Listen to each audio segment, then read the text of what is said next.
Yo, what up? We need more light. Give me a minute.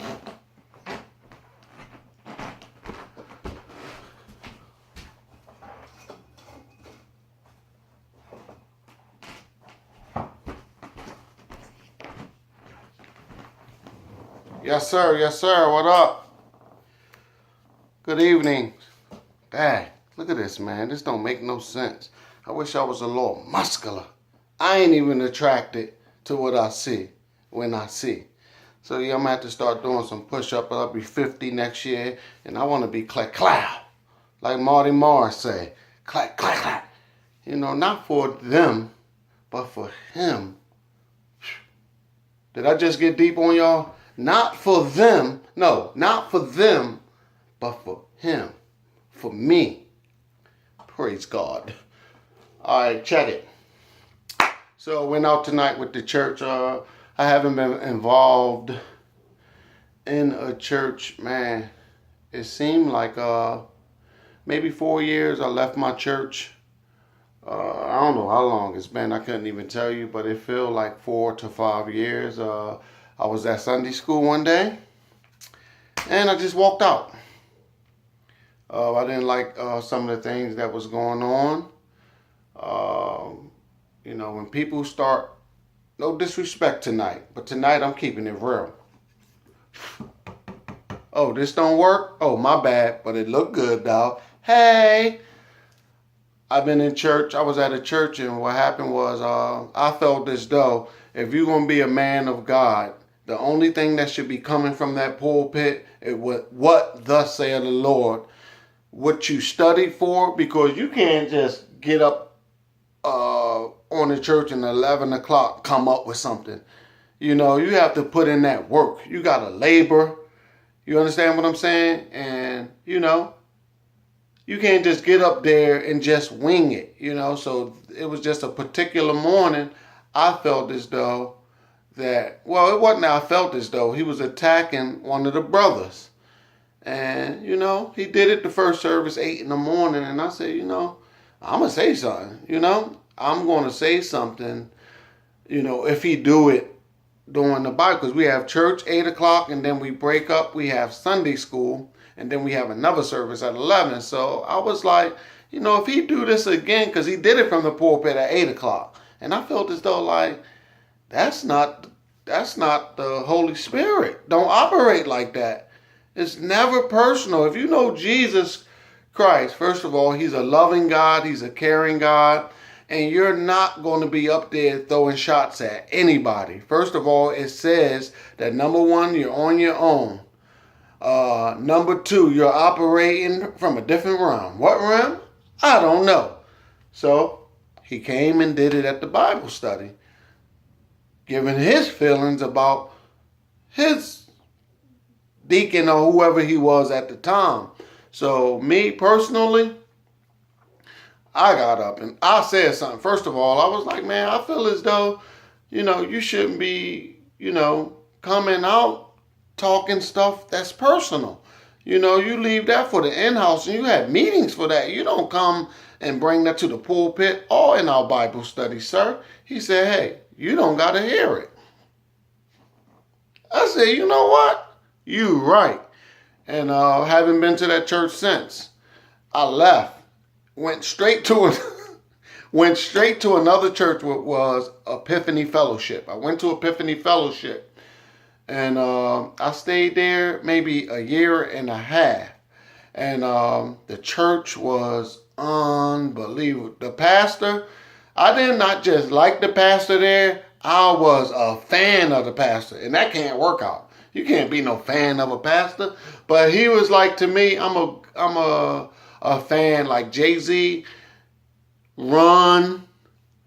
I say Jay-Z and Run are my favorite entertainers of all time. And this pastor reminded me, it was just like, man, my favorite hip-hop star is on the pulpit. Let me tell you something. We went to a service, the 7 words. And this man got up there and came out, hey, he started talking about like it was the early 7s when we had bamboo earrings, at least 2 pair. And he started getting into hip hop. And then out his mouth said, thinking of him. This why he's preaching the 7 last words. You know how the churches do that every year? He was like, thinking of a master plan. Ain't nothing but sweat inside my hands, so I dig it to my pocket.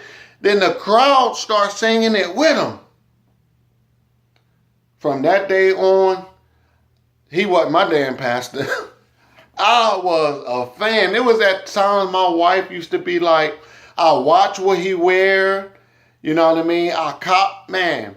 He was just, man, I was a fan. I'm not going to lie. My wife used to be like, dang, Eric not here. Like, I used to be salty because he traveled a lot. And I went there with all of my unfinished business. And it didn't work out at Epiphany Fellowship because Epiphany Fellowship is a Christian-based church. And I was from a religious-based church. You don't know the difference? If you feel free to leave a comment in the box. I don't got time to tell you guys the difference. But there is a big difference. And I didn't last long there because I still wanted the milk. I still wanted my baby bottle. When I should have got in, found a niche, and had worked with someone in the ministry instead of I just was bringing too many problems. You know what I mean? Anyway, I left Epiphany Fellowship and I haven't been to church in such a long time. And tonight I went out with a church tonight with little kids, and it was just such a blessing to be around the body. You know what I mean? I needed that. Got a little kid. One of them was 7. One of them was 12. One of them was 15, right? And then they had another guy. He was like 21 years old. I'm just giving you a story, right? So I'm chilling in church Sunday. And I'm an old head. I'm 49 years old, right? So the pastor, his name is Clay. He was like, oh, yeah, I'm going to get Khalil to pray. I was like, Khalil? Who that? And there was this young dude. I'm like, nigga, please. I'll pray because I'm older. Mind you, I'm deader than a $6 bill. I haven't felt the spirit of the Lord since Jason and the Argonauts killed Medusa. I haven't been in fellowship since Bruce Lee, I was going to say effed up Chuck Norris, beat up Chuck Norris. Since Bruce Lee and Kareem Abdul-Jabbar fought, mind you. So I'm like, I butted the young boy in. I butted him like, I got this, young boy. And I prayed, right? So all throughout the week, it was like, man, you know what? Why you do that, family? So today, I got a chance to apologize to the young boy. I'm like, yo, man, sorry about that, you know, for doing that to you because he called you to pray. And then I had to be humble enough to say, brother, right now, you're young, but you are alive in the Lord, and I am dead. So I don't have a problem coming under you, young man. You know what I mean? Because I don't want to be the type of person, because there's a lot of people in churches be 60 years old and they don't want to learn from nobody that's younger than them. But I know that's sort of like a death sentence. Not death physical body, but spiritual. It can be a death to you because you can learn from anybody. So I told him, I apologized to him, and I told him I have no problem of coming under to a younger person because that's where my blessing lie. That's where my blessing lie. And please feel free to correct me whenever I'm out of line. And that was such a blessing to me to be able to be man enough to do that, because it can be somebody 13 years old. If they being used by God, trust me, I'm not going to be big-headed and, look at their age. But, God used the jackass. I love saying jackass. I love cussing. The Lord going to deal with me, though. But that was such a blessing to be out with them tonight. And another thing is like when I I think his name was Drew Bledsoe. Correct me if I'm wrong. And Tom Brady was the backup quarterback for Drew Bledsoe. And Drew Bledsoe was a good quarterback. But when he went down, Tom Brady was in a position to take over and take the job. And a lot of times, a lot of people won't admit it, but they're not ready to take over or step up because they still serving, walking the fence. You know what I mean? And they're not ready to be in that leadership position. I'm not. And what happened to me this week, I was down here by myself. My wife was still upstairs. And I watched J. Cole documentary, For Your Eyes or something like that. I watched the whole thing. It had me stunned that this young man will go back in the hood and get feedback from the hood. It goes to show that J. Cole has compassion and he cares about what's going on in our ghetto. So at the end of the documentary, it was this lady going home. And he was like, "Good night, ma'am. Nice meeting you. Have a good night." She said, "No, you have a good night. I got to go to another job." And he was like, "You got another job?" And she was like, "Yeah, I got 3 jobs. I work in the morning, afternoon, and I work at night." And he began to have dialogue with this lady. Come to find out, he was like, "What you about, 38?" He was like, "No, she was like, "I'm a grandmother." She said, "I just lost one of my son had 2 kids and he was killed by the best friend playing with a gun and got shot in the head accidentally." When I tell you that murked me, it murdered me. And she was just saying how Jesus is her rock. And that's the only way that she's getting through with the situation that's going on. And I was just like, wow. And then she said, on top of that, my 13-year-old daughter, could have been younger, was being raped.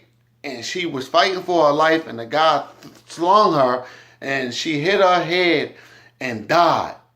You know what I mean? And J. Cole was like, "Whoa, ma'am, I'm sorry that you got to bring all this up." She was like, "No, I'm good. My strength lies in the Lord, and I got to keep moving." Begin to say the Lord is mine. And I'm telling you, that rocked my world because there's so much death out here. We got our children are dying every day, and they dead spiritually. You see a 14-year-old person walking down the street, they grouchy, they nasty, like they paying bills, and they got a full-time job, like they got the world on their shoulder. And I'm like, wow, they are really messed up. And to go back with me, I'm real compassionate. I'm real loving. I'm real caring. But I do not want to serve the Lord like I should. He saved my life. I was a crack addict selling soap powder. I used to scrape sheetrock off the walls and put it in crack vials and running all night from people, from gagging them. Like I could have been dead, being chased by guns. I was a mess, and he saved my life. And now I got this job paying almost $26 an hour and getting this money, working these other jobs, getting paid and putting Jesus on the back burner. And when I seen this young man step up who's living righteous, who's living good, and he's only 23 years old, I'm feeling some type of way. But no, I want to serve Satan. To keep it real with you, I'm serving Satan. I'm not serving Jesus. On my Facebook page, I got a strong believer in Christ, but a believer is an action word. When you believe something, that's an action word. Like when you get in your car and you driving on 76 doing 80 miles an hour, you believe that car is going to hold up. You believe when you press that gas, when you press the brakes, that car is going to stop. So if I say I'm a believer, I should be showing some action. You understand? I shouldn't be watching porn. I shouldn't be out here hustling, trying to make $1 out of 15 cents. Whoa, y'all remember that song?